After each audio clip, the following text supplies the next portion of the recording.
Let me give you two examples. First example of what I'm talking about. There's a guy named David Saperstein, who's the director of the Religious Action Committee on Reform Judaism. David Saperstein is one of the most influential civil rights lobbyists in Washington, by far. I mean, he's way at the top. There was a point at which he came and encouraged Catholics to form a organization, a religiously based organization on the issue of abortion. Now, that was the opposite from his position. But he said, you guys need to form an organization so you have a place to take that issue, so that it won't be dividing the religious coalition on other civil rights issues every time. Let me encourage you to do that. And instead of him trying to sabotage their forming such a coalition, he encouraged it. That's what I'm talking about. And then you have Father Hesburgh, was the head of the first Civil Rights Commission.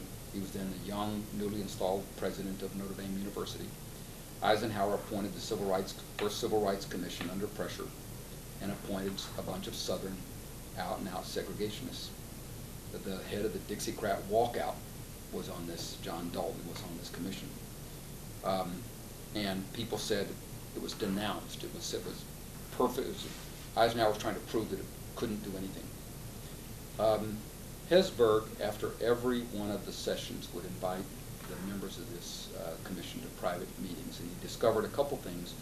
Is that one of the Southerners had a love of bourbon, and the same Southerner considered himself a bit of a constitutional scholar, and that he thought the vote was the great contribution of American democracy. So the two of them began to talk about that. Hesburgh then led the commission into the investigation of voting rights and led them to places where they could see, had hearings in places where they could see the fundamental denial of voting rights.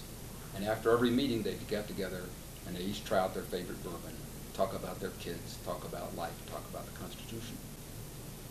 By the end of that process, it was this segregationist governor who said about voting rights, I think it's time we take the bull by the tail and look the ugly issue in the face. And on the last day of the meeting of that commission, the last weekend, Hesburgh arranged for them to go up to a fishing camp in Wisconsin. They were all fishermen, by the way, and so they would talk about fishing tales. They went out, drank bourbon, fished, and reached, while the staff was back on shore, and reached their agreement in the boat about what would be in the report, came back, instructed the staff, went to bed, came back the next morning, and Dalton regretted some of his bargain, but he was a gentleman, and he said, I'm going with my bargain. So they brought the report back to Eisenhower with a unanimous recommendation for a Voting Rights Act. And Eisenhower said to Hesburgh, how in the world did you do that? And Hesburgh said, I went fishing for men. So, you know, if he had entered into those conversations with the view of these other people, that their behavior certainly would have justified him as holding. No progress. He assumed the people he was dealing with, in spite of their behavior, behind their behavior, below their behavior, there lay someone who was worthy of his respect if he could just keep looking. He'd find it. He did. And that's how we got a unanimous recommendation for the first Voting Rights Act. That's my idea of effective advocacy. He didn't give in, but he didn't find any need inside of himself to believe that he was dealing with the devil. Just the opposite. So here's one of the big questions, okay? Everyone says, all right, yes, Roger, if we could just treat each other as human beings and find common ground, that would be better.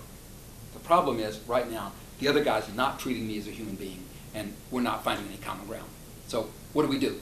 How do we get out of this mess that we're in?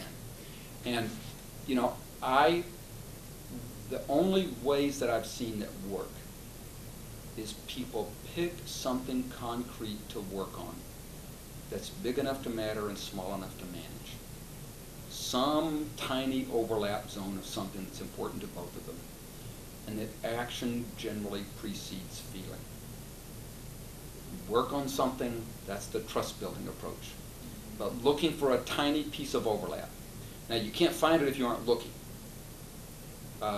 So I think that the sort of two approaches, one is internal to the person, to one's own spiritual development perhaps, is if I believe, if I go to a church or I subscribe to a belief system that every person is worthy of God's love or the love of the universe, then I ought to try to figure out a way to live that, or else I ought to stop going to that church or subscribing to that belief. That's sort of tough.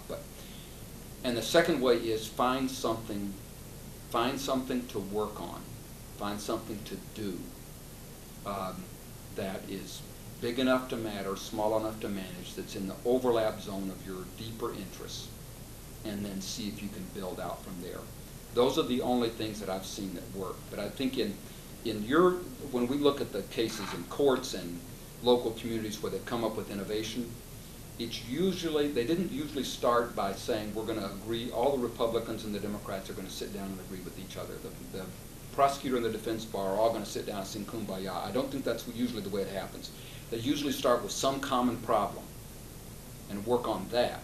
And then sometimes you will see new relationships of trust form and respect, and they can build out from there.